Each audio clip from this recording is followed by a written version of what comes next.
హరే కృష్ణ. అందరికీ కూడా మన తెలుగు గీత కార్యక్రమానికి స్వాగతం అండి. కార్యక్రమం మొదలు పెట్టే ముందు ఇస్కాన్ శేషాద్రిపురం అధిష్టాన దేవతలైనటువంటి శ్రీ శ్రీ జగన్నాథుడు, బలదేవ, సుభద్ర మహారాణి, సుదర్శన, నితాయ్, చైతన్య, వామనదేవ్ పంచతత్వ ఆశీర్వాదాలు తీసుకుందాం అండి. ప్రార్థనలు చేద్దాము.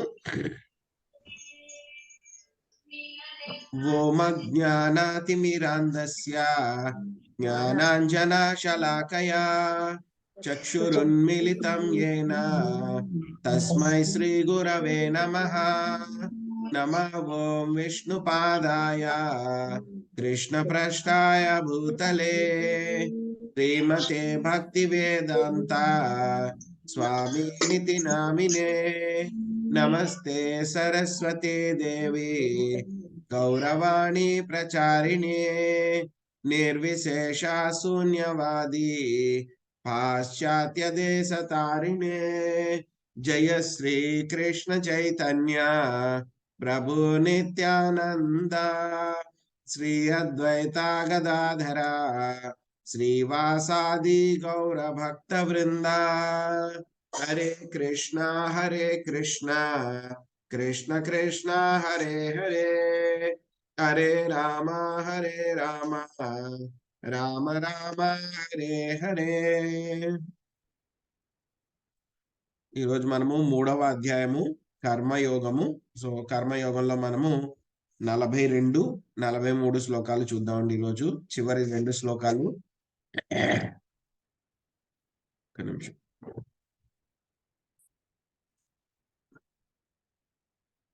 ఇంద్రియాణి పరాణ్యాహు ఇంద్రియేభ్య పరం మనః మనసస్తు పరా బుద్ధి యో బుద్ధే పరతస్తుసా. జడ పదార్థము కన్నను ఇంద్రియములు ఉత్తమములు, ఇంద్రియముల కన్నను మనస్సు ఉత్తమము, మనస్సు కన్నను బుద్ధి మరింత ఉత్తమము, బుద్ధి కన్నను ఆత్మ అత్యంత ఉత్తమము. 43వ శ్లోకం. ఏవం బుద్ధే పరం బుద్ధ్వా సంస్తభ్యాత్మాత్మనా జహి శత్రుం మహాబాహో కామరూపం దురాసదం. ఓ గొప్ప బాహువులు గల అర్జున, ఈ విధముగా తనను ఇంద్రియ మనోబుద్ధులకు పరమైన వానిగా తెలుసుకొని ఆధ్యాత్మిక బుద్ధిచే కృష్ణ భక్తి భావనము మనస్సును స్థిరపరచి ఆ విధముగా ఆధ్యాత్మిక బలముచే మనుజుడు కామమనడి ఈ దుర్జయమైన శత్రువును జయింపవలెను.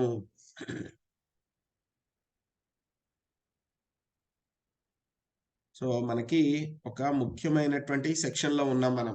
చివరి 3వ అధ్యాయం చివరిలో అన్నమాట. ఈ యొక్క కామం అనేటువంటి టాపిక్ గురించి గత కొద్ది రోజులుగా మనము చర్చించుకుంటున్నాం.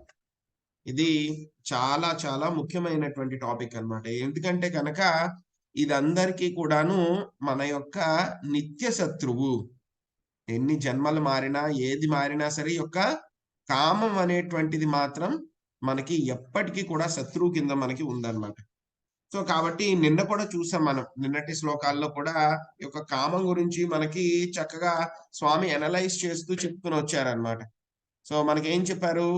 యొక్క కామం అనేటువంటిది ఎప్పటికీ కూడా ఇది సంతృప్తి పరచలేము. కామాన్ని ఎప్పుడు కూడా సంతృప్తి పరచలేము. ఇంకేం చెప్తున్నారు? ఆ కామం ఎక్కడ హెడ్ క్వార్టర్స్ ఎక్కడ తిష్ట వేసి కూర్చుంటుందంట? మనస్సు, బుద్ధి, ఇంకా దానికన్నా ముందు ఇంద్రియాలు. ఆ యొక్క ఇంద్రియాల్లో మనస్సు తిష్ట వేసుకుని కూర్చొని ఉంటుందంట. సో కాబట్టి ఈ యొక్క మనసు ఇంకేం చేస్తుందని చెప్పారు? నిన్నటి శ్లోకంలో కూడా మనకి చెప్పుకున్నాం మనం. ఈ యొక్క మనసు ఏం చేస్తుంది? మనకు ఉన్నటువంటి జ్ఞానము విజ్ఞానము రెండింటినీ కూడా అది కప్పివేస్తుంది అన్నమాట. జ్ఞానము అంటే కనుక మనకి జ్ఞానము విజ్ఞానము రెండింటినీ కూడా, జ్ఞానం అంటే కనుక నాలెడ్జ్ అన్నమాట. సో ఆధ్యాత్మిక జ్ఞానం. సో నాలెడ్జ్ ఏమిటి? సో నేను ఈ యొక్క శరీరాన్ని కాదు అనేటువంటి యొక్క జ్ఞానం ఏదైతే ఉందో, సో నేను ఈ యొక్క శరీరానికి, బుద్ధికి, మనస్సుకి కూడా అతీతుణ్ణి అనేటువంటి జ్ఞానం ఏదైతే ఉందో ఆ జ్ఞానము. సో అదే విధంగా నేను ఆత్మ సాక్షాత్కార కోసం ప్రయత్నించాలి అనేటువంటి జ్ఞానం ఏదైతే ఉందో దాన్ని. ఈ రెండింటినీ కూడా ఈ యొక్క కామం అనేటువంటిది కప్పివేస్తుంది అనమాట. సో కాబట్టి దీని గురించి ఇంకా అనలిటికల్ గా చెప్తున్నారనమాట స్వామి. సో ఏదైనా సరే మనకి కంప్యూటర్లో వైరస్ వచ్చిందనుకోండి. వైరస్ వచ్చినప్పుడు ఏది కూడా సరిగ్గా పనిచేయదు. కీబోర్డ్ గానీ, మౌస్ గానీ ఏదో ఒక కమాండ్ మనం క్లిక్ చేస్తే వేరే కమాండ్ ఏదో ఎగ్జిక్యూట్ అవుతుంది. సో ఇది వైరస్ కండిషన్ అన్నమాట. సో ఒక వ్యక్తికి అసలు వైరస్ వాడికి ఆ డివైస్ మొదలుపెట్టిన దగ్గర నుంచి వాడు వైరస్‌లోనే ఉన్నాడనుకోండి. సో వాడికి ఎవరో కొత్తగా ఓ డివైస్ కొనిచ్చారు. కంప్యూటర్ గానీ, లేకపోతే మొబైల్ గానీ కొనిచ్చారు. కానీ కొనిచ్చినప్పుడే అందులో వాడికి వైరస్ ఉంది. సో వాడు వా వైరస్ ఉంది. వాడెప్పుడు కూడా వేరే డివైస్ ఏది వాడలేదు వాడు. సో కాబట్టి ఏది నొక్కినా సరే ఏమిటి ఆ డివైస్ వేరే వేరేగా పనిచేస్తూ ఉంటుంది. సో వీడికి తెలీదు. ఓహో! ఇదే కరెక్ట్‌గా పని చేయడమేమో అని అనుకుంటాడన్నమాట. అలాగే మనందరి పరిస్థితి కూడా అన్నమాట. ఎందుకంటే మనకి యొక్క నిత్య వైరి ఎన్నో జన్మల నుంచి కూడా ఈ యొక్క కామం అనేటువంటిది నిత్య వైరి. సో మనం పుట్టిన దగ్గర నుంచే మనకు జ్ఞాపకం ఉంటుంది. అంతకు ముందు జన్మ గురించిన విషయాలేవి మనకి జ్ఞాపకం ఉండవు.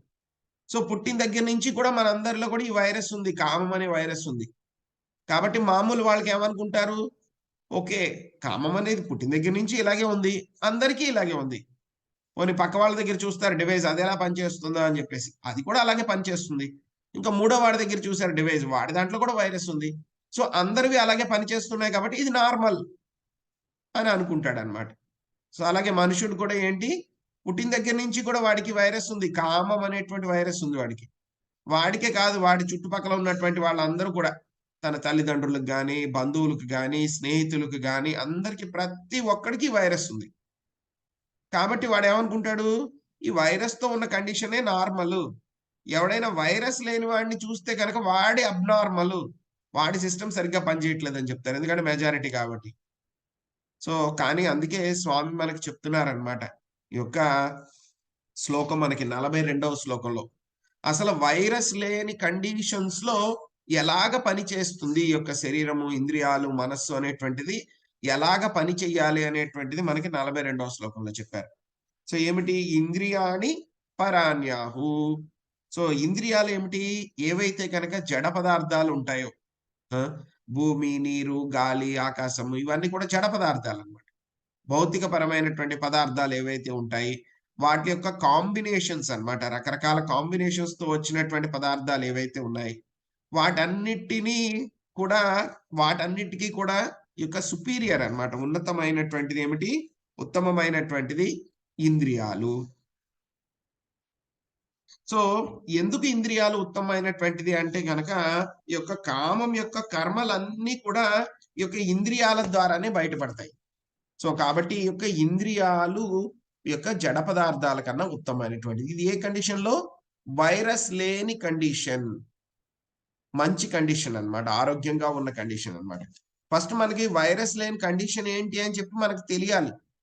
తెలిస్తేనే మనము మన యొక్క డివైస్‌ని గాని, మనల్ని గాని మనము ఆ విధంగా సెట్ చేసుకోవడానికి ప్రయత్నిస్తాం. ప్రస్తుతం మనందరికీ వైరస్ ఉంది. ప్రతి ఒక్కళ్ళకి వైరస్ ఉంది. కామం అనేటువంటి వైరస్ అన్నమాట. ఈ యొక్క కామం లేనప్పుడు ఎలా ఉంటుంది అనేటువంటిది ఈ శ్లోకంలో చెప్తారు. సో, ఇంద్రియాల కన్నా ఉత్తమమైనటువంటిది ఏమిటి?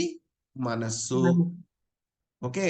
సో, ఈ యొక్క జడ పదార్థాల కన్నా ఉత్తమమైనటువంటిది ఇంద్రియాలు. ఇంద్రియాల కంటే కూడా ఉత్తమమైనటువంటిది మనస్సు. మనస్సు కంటే కూడా ఉత్తమమైనటువంటిది బుద్ధి. ఈ బుద్ధి కంటే కూడా ఉత్తమమైనటువంటిది ఏమిటి? ఆత్మ. ఈ యొక్క విషయాన్ని గురించి మనం చాలా సార్లు చర్చించుకున్నాం అన్నమాట. ఎవరైనా ఒక రథంలో వెళ్తున్నారనుకోండి. ఈ రోజుల్లో అయితే గనక గుర్రపు బండ్లు చూడడమే చాలా కష్టము. బట్ ఒక ఇమాజిన్ చేసుకోండి గుర్రపు బండి నడుపుతూ ఉన్నారు. 5 గుర్రాలున్నాయి. ఈ 5 గుర్రాలు ఏమిటి అంటే గనక ఇంద్రియాలన్నమాట. గుర్రపు బండిలో ఏం చేస్తారు? ఆ యొక్క గుర్రానికి తాళ్ళు కడతారు. తాళ్ళు కట్టి ఒక వ్యక్తి ఏం చేస్తూ ఉంటాడు? ఆ యొక్క గుర్రాల్ని నడిపించడం ద్వారా ఆ యొక్క రథాన్ని నడిపిస్తూ ఉంటారు. ఆ యొక్క రథంలో కూర్చున్నటువంటి ప్యాసింజర్ అన్నమాట. ప్రయాణికుడు ఎవరు అంటే గనక ఆత్మ. ఇదివరకు ఉండేవాళ్ళు మా చిన్నప్పుడు చూసేవాళ్ళం అన్నమాట. గుర్రపు బండులు ఉండేవాయి.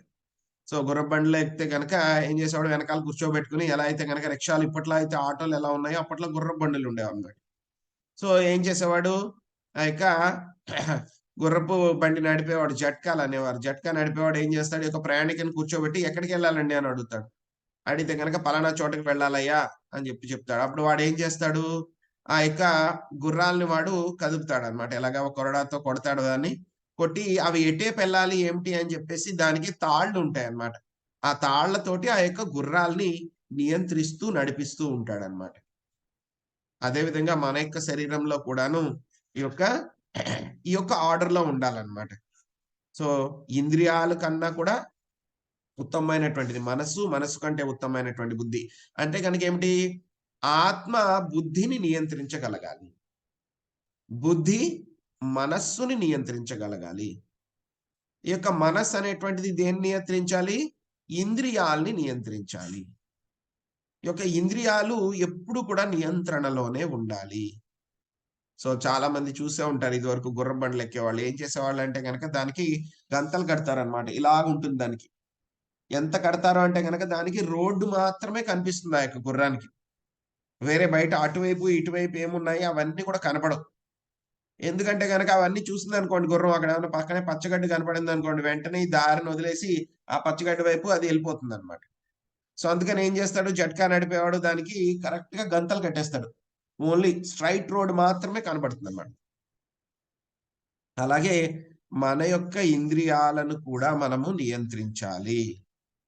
నియంత్రిస్తేనే మనము యొక్క కామం అనేటువంటి దాని నుంచి మనము బయటపడగలము. సో, ఈ కండిషన్ ఏంటండి? వైరస్ లేని కండిషన్. వైరస్ లేనప్పుడు ఏం చేస్తుంది?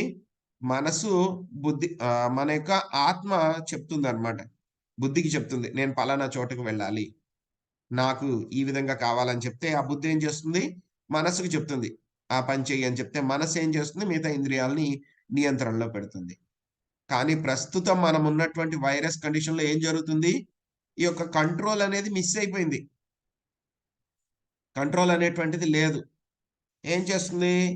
ఈ యొక్క కంట్రోల్ లేకపోతే ఏంటి? గుర్రానికి గంతలు తీసేసారనుకోండి. ఏం చేస్తుంది? దానికి గడ్డి కావాలి. గడ్డి కావాలంటే ఏం చేస్తుంది? ఎక్కడ గడ్డి కనబడితే గనక ఆ టైప్‌కెళ్ళిపోతుంది. ఒక్కొక్కసారి ఏంటి గుర్రం ఎంత చెప్పినా సరే వినదు. ఎంత కొట్టినా సరే వినదు. దానికి గడ్డి కావాలి ఆకలేస్తే గనక అక్కడికి వెళ్ళిపోతుంది. సో, ఒక్కొక్కసారి ఎంత ఆహ్, ఆహ్, వెళ్ళినప్పుడు చూసామనమాట యాక్చువల్‌గా రీసెంట్‌గా మేము కేదార్‌నాథ్ వెళ్ళినప్పుడు చూసామనమాట. అక్కడ గుర్రాల మీంచి వెళ్ళాలనమాట.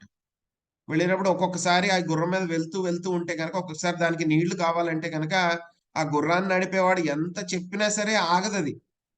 ఆ నీళ్లు పక్కనే ఉంటాయన్నమాట. వాటి దగ్గరికి వెళ్లి ఆగిపోయి నీళ్లు తాగి మళ్ళీ రిలాక్స్ అయిన తర్వాత అప్పుడు మళ్ళీ అది బయలుదేరుతుంది. వాడు ఎంత చెప్పినా సరే వినదది. సో, అదే విధంగా మన యొక్క ఇంద్రియాలు కూడా ఈ యొక్క ఇంద్రియార్థాల వైపు వెళ్ళిపోతూ ఉంటే గనక ఏమవుతాయండి? మనస్సు చెప్పినా సరే వినదన్నమాట. మనస్సుని మనస్సు చెప్పిన మాట వెళ్ళకూడదు అని చెప్పినా సరే వినదు, ఒప్పుకోదు. ఇంకేం చేస్తుంది? అప్పుడు మళ్ళీ బుద్ధి ఏంటి మనస్సుని నియంత్రించడానికి పనిచేస్తుంది. మనస్సు ఆ! మనస్సుని నియంత్రించడానికి బుద్ధి పనిచేస్తుంది. బుద్ధి చెప్తుంది. విచక్షణ అన్నమాట. అది చెయ్యి, ఇది చెయ్యి, అలా చేయకూడదు, ఇలా చేయకూడదు అవన్నీ చెప్పినా సరే వినదనమాట మనస్సు. ఎందుకంటే గనక మనస్సు నియంత్రణలో ఈ యొక్క ఇంద్రియాలు లేవు. అలాంటప్పుడు ఏమవుతాయండి? 5 గుర్రాలు ఉన్నాయనుకోండి ఒక గుర్రపు బండికి.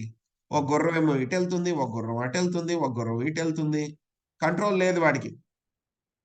సో, ఆ యొక్క తాడు ఏదైతే ఉందో కంట్రోల్ చేసే తాడు ఏదైతే ఉందో ఆ గుర్రానికి అది మనసుతో పోల్చారన్నమాట. 5 గుర్రాల్ని కూడా ఇంద్రియాలతో పోల్చారు. ఆ నడిపేవాడు ఎవరైతే డ్రైవర్ ఉన్నాడో అతన్ని యొక్క బుద్ధితోటి పోల్చారు. ఎవరైతే ప్రయాణికుడు ఉన్నాడో ఆ ప్రయాణికుడిని ఆత్మతోటి పోల్చారన్నమాట. సో, ఎప్పుడైతే గనక ఈ యొక్క హైరార్కీ అన్నమాట.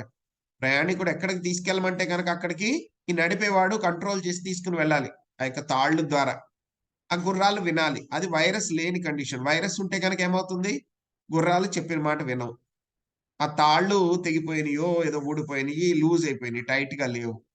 సో, అప్పుడేం చేస్తాడు? వాడు గుర్రపు బండి నడిపేవాడు ఎంత ప్రయత్నించినా సరే ఆ గుర్రాల్ని నియంత్రణలోకి తేలేడు. ఏమవుతుందండి ఆ బండి? ఎటు పడితే అటు వెళ్ళిపోతూ ఉంటుంది. ఇంద్రియార్థాల వైపు పరిగెడుతూ ఉంటుంది. కొంచెం సేపు ఇటేపు వెళ్తుంది, కొంచెంసేపు అటేపు వెళ్తుంది. అలాగే మనమందరూ కూడా జన్మల నుంచి కూడా ఈ యొక్క కామం అనేటువంటి వైరస్ మనందరికీ కూడా పట్టేసింది కాబట్టి మనం కూడా అలాగే పరిగెడుతూ ఉన్నాం. ఆ ఇంద్రియాలు ఎటేపు తీసుకుని వెళ్తే కనుక అటే పరిగెడుతుంటాం. ఒకసారి నాకు అది కావాలంటుంది, అక్కడ పరిగెడుతుంది. మళ్ళీ ఇది బాగాలేదు, ఇంకోటి కావాలి, మళ్ళీ అక్కడికి బయలుదేరుతుంది. ఇది కాలేదు, ఇంకోటి అక్కడికి బయలుదేరుతుంది. ఏం చేస్తాయి ఈ యొక్క ఇంద్రియాలు ఏం చేస్తాయంటే కనుక అలా వెళ్తూ వెళ్తూ ఉన్నప్పుడు అవి ఇంద్రియాలు ఏంటంటే కనుక నాలెడ్జ్ డేటా కలెక్ట్ చేస్తాయి అన్నమాట. ఇంద్రియాలు ఇంద్రియాలు ఏం చేస్తాయి, డేటా కలెక్ట్ చేస్తాయి అన్నమాట. కలెక్ట్ చేసి అవన్నీ కూడా ఎక్కడికి పంపిస్తాయి, మైండ్కి పంపిస్తాయి. మైండ్ ఏంటంటే కనుక స్టోర్ హౌస్ అన్నమాట, మెమరీ బ్యాంక్, ఏదైతే కనుక హార్డ్ డిస్క్ అన్నమాట. సో అక్కడికి స్టోర్ చేస్తుంది మైండ్ ఇమేజెస్ ఏవైతే ఉన్నాయో ఇంద్రియార్థాలు. అలా వెళ్తూ ఉన్నాం, మనం వెళ్తూ ఉంటే కనుక ఎక్కడో ఒక రెస్టారెంట్ ఏదో కనబడుతుంది. ఓ ఓకే, ఫోటో క్లిక్ చేసింది, మైండ్ లో పెట్టేసింది. అది కళ్ళు ఏం చేసింది, మైండ్ లో స్టోర్ చేసేసింది. అలా వెళ్తున్నాం, అక్కడ ఏదో వేరే సినిమా హాల్ ఏదో కనపడింది. సో క్లిక్ చేసింది, పలానా సినిమా అక్కడ ఆడుతుంది. సో ఆ టైమింగ్స్ ఏంటి, ఆ డేటా అంతా కలెక్ట్ చేసి ఏం చేస్తుంది, కళ్ళు మైండ్ లో పెట్టేస్తాయి. మళ్ళీ అలాగ వెళ్తున్నాం. సో వెళ్తూ ఉంటే కనుక ఎవరో ఏదో చెడ్డ పని చేస్తున్నారు, ఏదో మందు తాగడమో సిగరెట్ తాగడమో ఏదో చేస్తున్నారు. అది కూడా చూస్తుంది మైండ్. మైండ్ కాదు, కళ్ళు చూస్తాయి.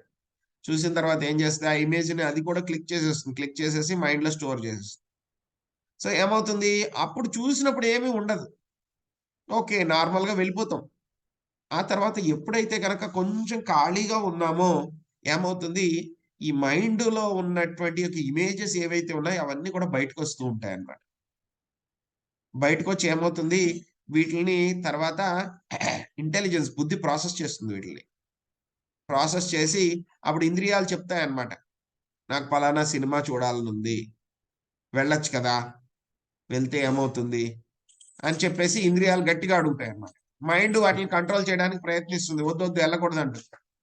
కానీ ఒప్పుకోదన్నమాట. ఇంద్రియాలు చాలా బలంగా ఉన్నాయి, ఎందుకంటే వైరస్ కండిషన్ లో ఉన్నాయి కాబట్టి.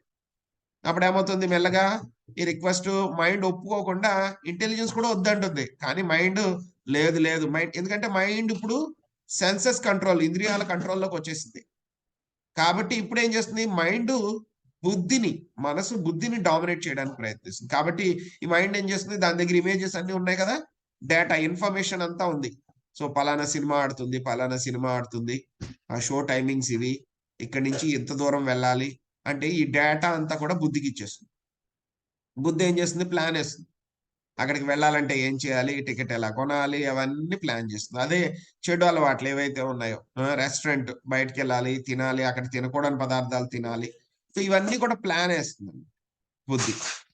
అల్టిమేట్ గా వీడికి ఆత్మ ఎవరైతే ఉన్నాడో వాడికి వద్దు, ఆ సినిమా చూడడం వాడికి ఇష్టం లేదు, నాకు వద్దురా బాబు అంటున్నాడు. కానీ ఏం చేస్తుంది, వైరస్ ఉన్న కండిషన్ బట్టి కామంలో ఉండిపోయాడు కాబట్టి వాడి జ్ఞానం అంతా మరుగైపోయింది. కాబట్టి ఇంద్రియాలను వాడు విచ్చలవిడిగా వదిలేశాడు. వాడు వదిలేయడం మూలంగా ఏమైపోయింది, ఇంద్రియాలను ఎలా కంట్రోల్ చేయాలి, బుద్ధి, బుద్ధి ద్వారా మనస్సుని, మనస్సు ద్వారా ఇంద్రియాలని కంట్రోల్ చేయాలి. కానీ వీడికి వైరస్ పట్టడం మూలంగా ఏమైతుంది, ఉల్టా అయిపోయింది. ఇంద్రియాలు మనస్సును కంట్రోల్ చేస్తున్నాయి, మనస్సు బుద్ధిని కంట్రోల్ చేస్తుంది. సో బుద్ధి ఏం చేస్తుంది, ఆత్మ చెప్పినట్టు వినట్లేదు. బుద్ధి ఆత్మ చెప్పినట్టు వినట్లేదు. కాబట్టి ఆ గుర్రం బండి ఎటు వెళ్తుందండి, ఇష్టం వచ్చినట్లు ఆ గుర్రం ఎక్కడికి తీసుకెళ్తే కనుక అక్కడికి వెళ్తుంది. ఈడేదో ఒక ప్రదేశం నుంచి ఇంకో ప్రదేశానికి వెళ్ళాలని ఎక్కాడు, అక్కడికి తప్పితే కనుక అన్ని చోట్లకి కూడా ఆ గుర్రం తీసుకెళ్తుంది. అక్కడ తప్పితే అన్ని చోట్లకి కూడా. సో కాబట్టి ఈ వైరస్ కండిషన్ నుంచి బయటపడాలి మనము. మనకి కరెక్ట్ అయిన ముందుగా మనం 42వ శ్లోకం ద్వారా వైరస్ లేని కండిషన్ లో ఎలా పని చేస్తాయి అనేటువంటిది తెలుసుకుందాం అనమాట. సో ఆ తర్వాత సో కొంతమంది చెప్తూ ఉంటారనమాట, ఈ యొక్క బాడీలీ యాక్షన్ ఏవైతే కనుక మనం ఏవైతే కనుక మనకి ఇంద్రియాలు పనిచేస్తూ ఉంటేనే శరీరం పనిచేస్తూ ఉన్నట్టు. సో కొంతమంది ఏమంటారు అని అంటే కనుక ఈ యొక్క ఇంద్రియాలు ఏవైతే పనిచేస్తున్నాయో వాటిని అంతా కూడా పూర్తిగా ఆపేస్తాము. అంటే కనుక గుర్రం బండి ఉందనుకోండి, గుర్రం బండికి నేను ఇంద్రియాలు పనిచేయకుండా చేస్తానని చెప్పేసి గుర్రం అటు ఇటు వెళ్ళిపోతుంది కదా అని చెప్పి ఏం చేస్తాడు, మొత్తం గుర్రంకి కళ్ళు మొత్తం కప్పేశాడు అనుకోండి, గుర్రం నడవగలుగుతుందా, నడవలేదు. గుర్రము నడవలేదు అది. సో అలా అని చెప్పేసి మొత్తం గంతలన్నీ విప్పేశాడు, ఏమీ కప్పలేదంటే కనుక అటు ఇటు పరిగెట్టేస్తుంది. మరి సొల్యూషన్ ఏంటి, పూర్తిగా కప్పేయకూడదు, పూర్తిగా ఓపెన్ గాను ఉంచకూడదు. ఏం చేయాలి, సో కొంతమంది ఏం చెప్తారు, గుర్రం అటు ఇటు వెళ్ళిపోతుంది కాబట్టి దాని కళ్ళు మూసేయి అని చెప్పానంటారు. అప్పుడు గుర్రం వెళ్ళగలుగుతుందా? వెళ్ళదు. ఏదోలాగా నడుస్తుంది. అక్కడ ఏదో గొంతో గొయ్యో ఉంటే కనుక వెళ్ళి అందులో పడిపోతుంది. సో కాబట్టి దీని వల్ల కూడా ఏమీ లాభం లేదు. కానీ ఎలా ఉండాలి? ఆ యొక్క గంతలు ఏవైతే ఉన్నాయో దాన్ని కొంతవరకు ఓపెన్‌లో ఉంచాలి. సో ఏమిటి ఆ ఓపెన్‌గా ఉంచడం అంటే గనక ఈ యొక్క ఇంద్రియాలని మనము నియంత్రణలో ఉంచుకోవాలి. ఇంద్రియాలను మనం ఏం చేయాలి? కృష్ణుడి యొక్క సేవలో మనం వాడుకోవాలి. ఇంద్రియాల్ని కృష్ణుడి సేవలో వాడుకోవాలన్నమాట. సో మనం ఇంద్రియాల్ని మొత్తం క్లోజ్ చేసేస్తాము అని అనుకున్నా సరే ఏమవుతుంది? మనస్సు ఎప్పుడు కూడా యాక్టివ్‌గా ఉంటుందన్నమాట. మీరు ఇంద్రియాలనంతా కూడా క్లోజ్ చేసేసేయండి. కానీ మనసులో ఏంటి? ఆ యొక్క సెన్స్ ఎంజాయ్‌మెంట్ కోసం ప్లాన్‌లు వేస్తుంది. మెంటల్‌గా ఎంజాయ్‌మెంట్ చేస్తూ ఉంటుందన్నమాట. నేను అలా చేశాను, ఇలా చేశాను, అలా చేస్తాను అని చెప్పేసి మెంటల్‌గా ప్లాన్ చేస్తుంది. కాబట్టి ఈ పద్ధతి ద్వారా ఏదైతే గనక ఇంద్రియాల్ని నేను పూర్తిగా ఆపేస్తాను, బాడీలీ ఫంక్షన్స్ ఆపేస్తాను అంటే గనక అది కుదరని పని అన్నమాట.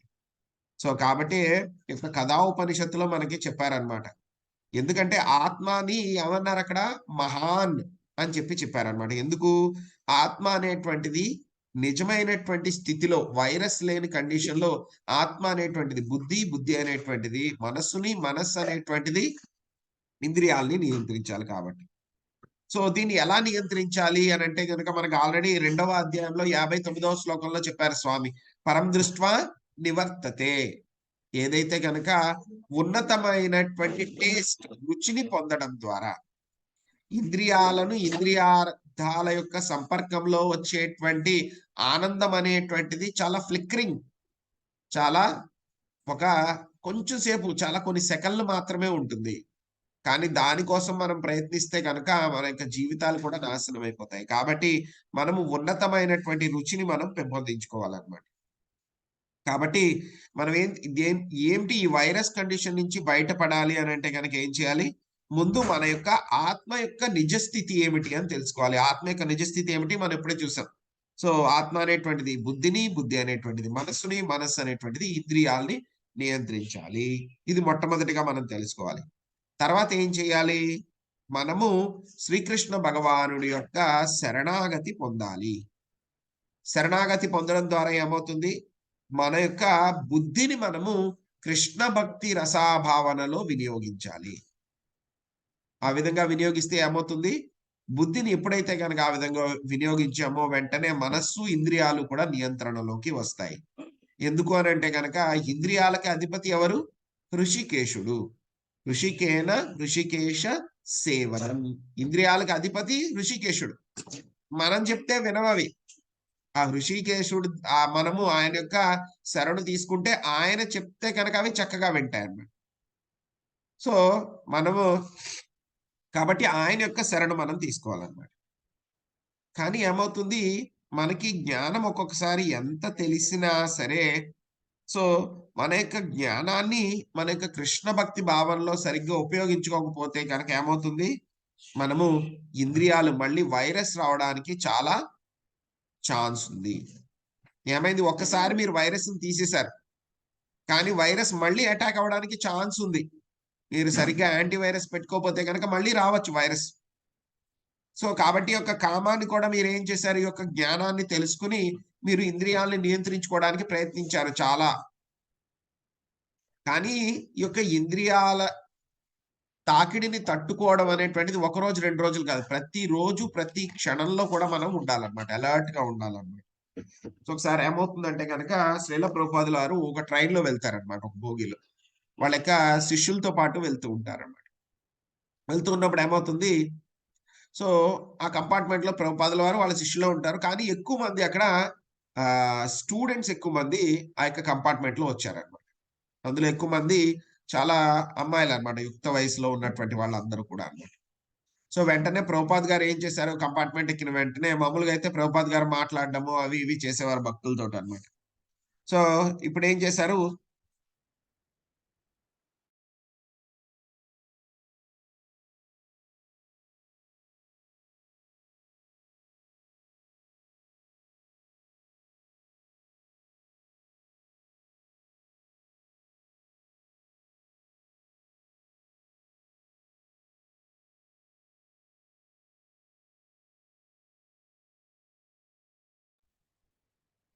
సో ప్రభుపాదుల వారు అలా వెళ్తూ ఉన్నారు. వెళ్తూ ఉంటే గనక ఆ యొక్క యుక్త వయసులో ఉన్నటువంటి అమ్మాయిలందరూ కూడా ఉన్నారనమాట. వెంటనే ప్రభుపాద్ గారు ఏం చేశారు, సో ఎక్కువ మాట్లాడలేదనమాట అక్కడ డివోటీస్ తోటి వాళ్ళతో కూడా. మాట్లాడకుండా వెంటనే చాంటింగ్ చేయడం మొదలుపెట్టారనమాట. సో ప్రభుపాద్ గారు చాంటింగ్ చేస్తున్నారు కదా అని చెప్పేసి వాళ్ళ భక్తులందరూ కూడా చాంటింగ్ చేయడం మొదలుపెట్టారు. సో ఆ విధంగా జర్నీ అంతా కూడా పూర్తయిపోయింది. కొంచెం దూరం వెళ్ళిన తర్వాత ప్రభుపాద్ గారు స్టాప్ వచ్చేసింది, దిగిపోయారనమాట. సో అప్పుడు ప్రభుపాద్ గారి శిష్యులు అడుగుతారనమాట. సో ప్రభుపాద్ మీరు జనరల్‌గా మాతోటి ఇలాంటి ఏమన్నా సమయం వస్తే గనక టాక్ చేస్తారు. ఏమన్నా చెప్తారు గదా మాకు. కానీ ఏంటి ఎప్పుడూ లేనిది ఇలాగా వెంటనే మీరు హరే కృష్ణ జపం చేయటం మొదలుపెట్టారు అనంటే గనక ప్రభుపాద్ గారు చెప్పారనమాట. సో ఏమన్నారంటే గనక ఇక మాయ అనేటువంటిది చాలా చాలా పవర్‌ఫుల్ అది. మాయ అనేటువంటిది చాలా చాలా శక్తివంతమైంది. ఈ యొక్క మాయని ఏదో నాకు చెప్పిన మాట వింటోంది కదా! ఏదో నేను కొంచెం భక్తి చేశాను కదా! సో నాకేమి అవ్వదులే అని చెప్పి అజాగ్రత్తగా ఉండకూడదు. అనుక్షణము కూడా మాయ నుంచి మనల్ని రక్షించుకోవడానికి మనల్ని ప్రయత్నించాలి. ఎలా అయితే గనక యాంటీవైరస్ కూడా ఏం చేస్తుంది? కంటిన్యూయస్‌గా పనిచేస్తుంది. ఏదైనా థ్రెట్ వస్తే గనక వెంటనే దాన్ని డిలీట్ చేసేస్తుంది. అలాగే మనం కూడా ఈ యొక్క కామం అనేటువంటి వైరస్ మనల్ని అటాక్ చేయకుండా మనము కంటిన్యూయస్‌గా వర్క్ చేయాలన్నమాట. ఏదో ఒకరోజు కాదు. ఒక్క సమయంలో ఒక్క క్షణం ఏమాత్రం అజాగ్రత్తగా ఉన్నా సరే ఏం చేస్తుంది? మనల్నది నాశనం చేసేస్తుందన్నమాట. మళ్ళీ వైరస్ వచ్చేస్తుంది. ఒకసారి వైరస్ వచ్చిందంటే మళ్ళీ తీసుకోవడం చాలా కష్టం. సో, కాబట్టి స్వామి ఏం చెప్తున్నారు 43వ శ్లోకంలో, సో, ఓ అర్జున ఈ విధముగా తనను ఇంద్రియ మనోబుద్ధులకు పరమైన వానిగా తెలుసుకుని, అంటే వైరస్ లేని కండిషన్‌లో ఎలా ఉంటుంది? ఆత్మ యొక్క నిజమైన స్థితి ఏమిటి అని చెప్పి తెలుసుకుని, ఆధ్యాత్మిక బుద్ధిచే మనస్సును స్థిరపరచి, కృష్ణ భక్తి రసాభావంలో అన్నమాట. ఏం చేయాలి? ఆ విధమైనటువంటి ఆధ్యాత్మిక బలముతోటి మనుజుడు కామం అనేటువంటి ఈ యొక్క శత్రువుని జయించాలి. సో ఎలా వస్తుందండి ఈ యొక్క శత్రువుని జయించాలి అని అంటే గనక దానికి ఉన్నటువంటి ఒకే ఒక ఆయుధం ఏమిటి? ఈ యొక్క కృష్ణ భక్తి రసాభావన అనేటువంటి యొక్క జ్ఞానాన్ని పెంపొందించుకుని దానిలో మనం నడుచుకోవడం ద్వారా అన్నమాట. సో ఏ విధంగా మనము ఈ యొక్క ఇంద్రియాల్ని నియంత్రించుకోవాలి. ఎందుకంటే గనక డైరెక్ట్‌గా నేను మనస్సుని అదే విధంగా బుద్ధిని నియంత్రణ చేస్తాను అంటే చాలా కష్టం అన్నమాట. అది మనము చేయలేం. కాబట్టి దాన్నెక్కడి నుంచి మొదలుపెట్టాలి? ఎలా అయితే గనక వైరస్ ఎలా అటాక్ చేసింది? ముందు ఇంద్రియాలను అటాక్ చేసింది వైరస్. ఇంద్రియాల ద్వారా మనస్సుని అటాక్ చేసి, మనస్సు ద్వారా బుద్ధిని అటాక్ చేసింది. కాబట్టి మనం కూడా సేమ్ స్ట్రాటజీ వాడాలి. డైరెక్ట్‌గా నేను బుద్ధిని కంట్రోల్ చేస్తాను. బుద్ధి ద్వారా మనస్సును కంట్రోల్ చేస్తాను. తర్వాత ఇంద్రియాలను కంట్రోల్ చేసేస్తాను. ఆ విధమైనటువంటి పద్ధతిలో నేను వైరస్ తీసేస్తాను అంటే గనక చాలా కష్టం అన్నమాట. మనం కూడా ఏం చేయాలి? యాంటీ వైరస్‌ని ఎక్కడి నుంచి పంపించాలి? ఎలా అయితే వైరస్ వచ్చిందో అక్కడి నుంచే మనం యాంటీ వైరస్‌ని కూడా పంపించాలి. సో, ఎలాగ ఏం చేయాలి ముందు? మనము మన యొక్క ఇంద్రియాలని నియంత్రించుకోవాలి. సో, ఏ విధంగా ఇంద్రియాలని నియంత్రించుకోవాలి అనంటే గనక, మనము మన యొక్క ఇంద్రియాలని వాడాలి మనం. ఇంద్రియాలని మొత్తం వాడేస్తాను, కళ్ళకి గంతలు కట్టుకొని ఉంటానంటే గనక కుదరదది. కళ్ళు ఓపెన్ చేయాలి తప్పదు. కానీ మనం ఏదైతే చేయాలో దాన్ని మనం ఏం చేయాలి? ఆ యొక్క ఇంద్రియాల్ని మనము శాస్త్రాల్లో చెప్పబడిన విధంగా కృష్ణ భక్తి రసాభావనలో ఆ యొక్క ఇంద్రియాల్ని వాడాలి. తర్వాత ఎలా వాడాలి? దానికి ఎవరైనా ఉన్నారా మనల్ని గైడ్ చేసేవాళ్ళు అంటే గనక గురువు యొక్క ఆధ్వర్యంలో వాడాలి. గురువు యొక్క ఆధ్వర్యంలో వాడాలి. తర్వాత ఏం చేయాలి? ఈ యొక్క జ్ఞానం ఎప్పుడు కూడా మనం గుర్తుపెట్టుకోవాలన్నమాట. మనకి వైరస్ లేని కండిషన్‌లో ఏముంటుంది? ఆత్మ అనేటువంటిది బుద్ధి, బుద్ధి అనేటువంటిది మనస్సు, మనస్సు అనేటువంటిది ఇంద్రియాల్ని నియంత్రిస్తుంది. కాబట్టి ఇది నిజమైనటువంటి స్థితి అని చెప్పి మనం తెలుసుకోవడమే కాకుండా ఎప్పటికప్పుడు మనం గుర్తుపెట్టుకుంటూ ఉండాలి. ఎప్పటికప్పుడు మనము దాన్ని గుర్తుపెట్టుకుంటూ ఉండాలి. సో, అలా పని చెయ్యట్లేదు అంటే గనక వెంటనే మనం అర్థం చేసుకోవాలి. ఓహ్! వైరస్ మళ్ళీ వచ్చేసింది అని జెప్పేసి వెంటనే మనము ఆ స్థితిని మళ్ళీ ఎస్టాబ్లిష్ చేయడానికి ప్రయత్నించాలన్నమాట. సో, దానికేం చేయాలి మనము? అప్పుడు మనం ఆలోచించుకోవాలన్నమాట. ఈ యొక్క నేను ఈ యొక్క మనస్సుకి, అదే విధంగా బుద్ధికి నేను అతీతుడిని. నేను ఆత్మని. సో, ఆత్మ కాబట్టి నేను వీటినన్నిటిని కూడా నియంత్రించే స్థితిలో ఉండాలి.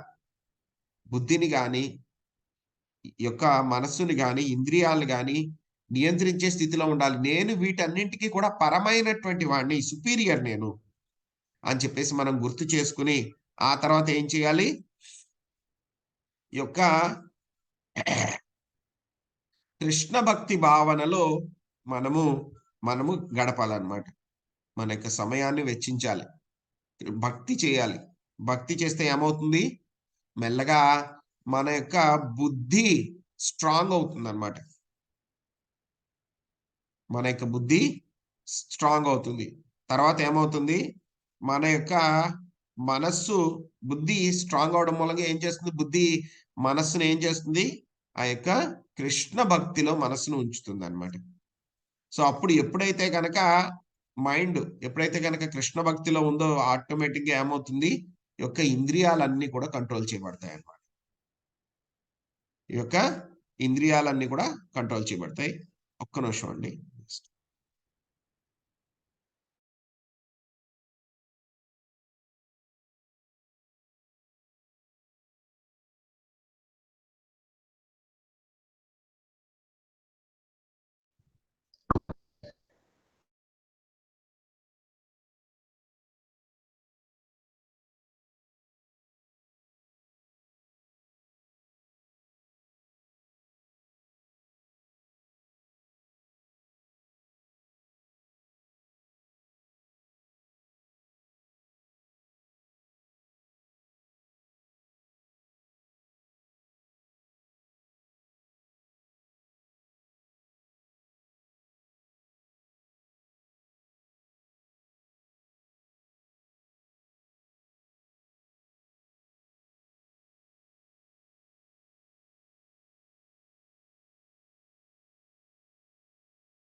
సారీ అండి, ఒక అర్జెంట్ ఫోన్ కాల్ వచ్చింది, అటెండ్ చేయాల్సి వచ్చింది, సారీ. సో ఈ విధంగా మనం ఏం చేయాలి, ఈ యొక్క కామం అనేటువంటి దాంతో మనము యుద్ధం చేయాలన్నమాట. యుద్ధం ఎలా చేయాలి, ఈ యొక్క కృష్ణ భక్తి చేస్తూ ఉండడం మూలంగా అది ఏం చేస్తుంది, మన యొక్క బుద్ధిని అది బలంగా చేస్తుంది. బుద్ధి బలంగా చేయడం మూలంగా ఏం చేస్తుంది, బుద్ధి ఏం చేస్తుంది, మనస్సుని మళ్ళీ కృష్ణ భక్తిలో ఉంచుతుంది. కృష్ణ భక్తిలో ఉంచడం మూలంగా ఏమవుతుంది, ఆటోమేటిక్ గా ఈ యొక్క ఇంద్రియాలన్నీ కూడా ఎలా తయారవుతాయి, యాక్చువల్ గా ఇంద్రియాలను దేనితో పోలుస్తారు అని అంటే కనుక పాముతో పోలుస్తారనమాట. ఇంద్రియాలు ఎప్పుడు కూడా మనము 5 రకాలైనటువంటి పాములతో మనం సంఘర్షణ చేస్తూ ఉన్నాం అన్నమాట. సో ఎవరైతే కనుక మామూలు వాళ్ళందరికీ కూడా పాములే ఉంటాయి, పూర్తిగా విషంతో ఉంటాయి. పాములు ఆడించేవాడు ఏం చేస్తాడండి, ఆ యొక్క పాము యొక్క కూరల్లోంచి ఆ విషాన్ని తీసేస్తాడు. ఎప్పుడైతే కనుక కూరల్లోంచి విషం తీసేస్తాడో వాడు ఏం చేస్తాడు, అవి చెప్పినట్లు వింటుందన్నమాట. ఒకవేళ వినకుండా ఎప్పుడైనా కరిచింది అనుకోండి పాములు ఆడించేవాడిని, ఏమవుతుంది, వాడికి ఏం అవ్వదు. ఎందుకంటే ఆ కూరల్లోంచి ఆల్రెడీ విషం తీసేసాడు. ఏదో కరిచినట్టు ఎవరు ఘాట్లు పడతాయి అంతే, ఏం అవ్వదు వాడికి. అదే విధంగా ఎవరైతే కనుక ఈ విధంగా కృష్ణ భక్తి భావనలో వాళ్ళు ఉంటారో, ఇక బుద్ధి ద్వారా మనసును నియంత్రిస్తూ ఉంటారో, వాళ్ళకి ఇంద్రియాలు ఎలా తయారవుతాయంట, కోరలు లేనటువంటి పాముల్లాగా తయారవుతాయి. కాబట్టి అప్పుడు ఎటువంటి ఇబ్బంది కూడా ఉండదన్నమాట. సో ఒకవేళ కనుక మనం కృష్ణ భక్తి భావనలో లేకపోతే టెంపరరీగా మనం ఏదో కొంచెం కంట్రోల్ చేసుకున్నట్టు మనకు అనిపిస్తూ ఉంటుంది. కానీ ఎప్పుడొకప్పుడు ఏం చేస్తాయి, ఏదో ఒకానొక ఒక క్షణంలో ఈ యొక్క ఇంద్రియాలన్నీ కూడా ఏం చేస్తాయి, బుద్ధిని లాగేస్తాయి. ఇంద్రియాలన్నీ కూడా బుద్ధిని లాగేస్తాయి. బుద్ధి ఏం చేస్తుంది, మళ్ళీ ఇంద్రియాలు మనస్సును లాగేస్తాయి. మనసు ఏమైతుంది, బుద్ధిని లాగేస్తుంది. మళ్ళీ మనకి పాత వైరస్ కండిషన్‌లోకి వెళ్ళిపోతాం అన్నమాట. సో కాబట్టి ఈ సెక్షన్‌లో మనకి ఏం చెప్తున్నారు స్వామి అని అంటే కనుక, ఈ యొక్క నిజమైనటువంటి శత్రువు, మనకి నిత్య శత్రువు ఏదైతే ఉందో అది యొక్క కామము. ఈ యొక్క కామం ద్వారానే మనుషుడు ఏం చేస్తున్నాడు, తనకి ఇష్టం లేకపోయినా సరే ఎన్నో పాప కర్మలన్నీ కూడా చేస్తున్నాడు. కాబట్టి ఈ యొక్క కామం గురించి పూర్తిగా మనం తెలుసుకోవాలి. ఎలా వస్తుంది మనకి కామం అనేటువంటిది, రజోగుణం ద్వారా వస్తుంది. ఈ రజోగుణం ఎప్పుడైతే కనుక కామం పూర్తి అవ్వదో అది ఏమైపోతుంది, తమో గుణంలోని చాలా భయంకరమైనటువంటి క్రోధం కింద మారిపోతుంది. అప్పుడు ఏం చేస్తుంది, మనిషిని చాలా బలంగా అది పాప కర్మలు చేయడానికి ప్రేరేపిస్తుందన్నమాట. సో ఈ విధంగా మనుషుడి యొక్క కర్మలు చేసిన ఒకసారి పాప కర్మ చేస్తే ఏమవుతుంది, మళ్ళీ ఆ యొక్క కర్మల యొక్క రియాక్షన్స్, ప్రతిచర్యలు వాడు అనుభవించాలి. సో ఆ విధంగా అనుభవిస్తూ ఉండాలి అని చెప్పేసి మనకి స్వామి చెప్పారు. సో ఇంకా ఏం చెప్తున్నారు, ఈ యొక్క జీవుడి యొక్క నిజమైనటువంటి చైతన్యం ఏదైతే ఉందో అది కామము ద్వారా 3 స్టేజుల్లో కప్పబడి ఉంది. ఎలా అయితే కనుక అగ్ని పొగ ద్వారా ఉన్నట్టు అందులో చాలా ఈజీగా తీయొచ్చు. అదే విధంగా అద్దానికి దుమ్ము పట్టినట్లు అది 2వ స్టేజ్. తీయడం కొంచెం కష్టం. కానీ ఏదైతే గనక గర్భస్థ స్థితువు హావిలో ఉన్నటువంటి గర్భస్థ స్థితువు లాగా ఏమీ ఫ్రీడమ్ ఉండదు. సో, ఈ యొక్క కామం అనేటువంటిది ఎప్పుడు కూడా సంతోషపడదు. అగ్నిలాగా అన్నమాట. సో, మనం ఇంద్రియ తృప్తి చేస్తూ ఉంటే గనక కామం ఇంకా ఇంకా పెరిగిపోతూ ఉంటుంది. సో, ఇక కామం ఎక్కడుంటుంది మనకి? యొక్క 3 ప్లేసుల్లో తిష్ట వేసి కూర్చుంటుందన్నమాట. ఇంద్రియాలు, మనస్సు, బుద్ధి. సో, కాబట్టి ఈ యొక్క విషయాలన్నీ కూడా మనం తెలుసుకొని, కామం గురించి తెలుసుకొని, దాన్ని మనము యొక్క యాంటీవైరస్ ఏదైతే ఉందో యాంటీవైరస్ ఏంటండి? హరే కృష్ణ, హరే కృష్ణ, కృష్ణ కృష్ణ హరే హరే, హరే రామ, హరే రామ, రామ రామ హరే హరే. సో, కాబట్టి ఈ యొక్క కృష్ణ భక్తి భావంలో ఉండడం మూలంగా మన యొక్క ఇంద్రియాలు మన నియంత్రణలో ఉంటాయి. లేకపోతే గనక మనం ఎంత చెప్పినా సరే అవి మనల్ని మాటలు వినవు. సో, కాబట్టి ఈ యొక్క స్వామి ఏం చెప్పారు చివరి శ్లోకంలోను? ఈ యొక్క ఇంద్రియాల్ని నియంత్రణలో పెట్టుకోవాలి. ఈ యొక్క కామాన్ని నియంత్రణలో పెట్టుకోవాలంటే గనక జ్ఞానం కావాలి. సో, ఆ జ్ఞానం ఏమిటి అనేటువంటిది మనం రేపటి నుంచి 4వ అధ్యాయం నుంచి స్వామి దివ్య జ్ఞానాన్ని స్వామి ఇవ్వడం మొదలుపెడతారు. సో, రేపటి నుంచి దివ్యమైనటువంటి జ్ఞానం అనేటువంటి అధ్యాయంలో కలుసుకుందామండి. హరే కృష్ణ. హరే హరే కృష్ణ ప్రభు. హరే కృష్ణ. ఈ భగవద్గీత 18 డేస్ పెట్టారు కదా! ఇప్పుడు ఆల్రెడీ గ్రూప్‌లో ఉన్నాం. మళ్ళీ రిజిస్టర్ అవ్వాలా సెపరేట్‌గా ప్రభు? ఆ లింక్ మీరు రిజిస్టర్ అవ్వాలండి. మీరు మళ్ళీ 18 డేస్ అటెండ్ అవ్వాలి అని అనుకుంటే మీరు రిజిస్టర్ అవ్వాలి మళ్ళీను. హరే కృష్ణ ప్రభు. Thank you. హరే కృష్ణ. हरे कृष्ण प्रभु जी दंडवत प्रणाम। हरे कृष्णा दंडवत प्रणाम। हरे कृष्ण प्रभु जी दंडवत प्रणाम। हरे कृष्ण हरे कृष्ण।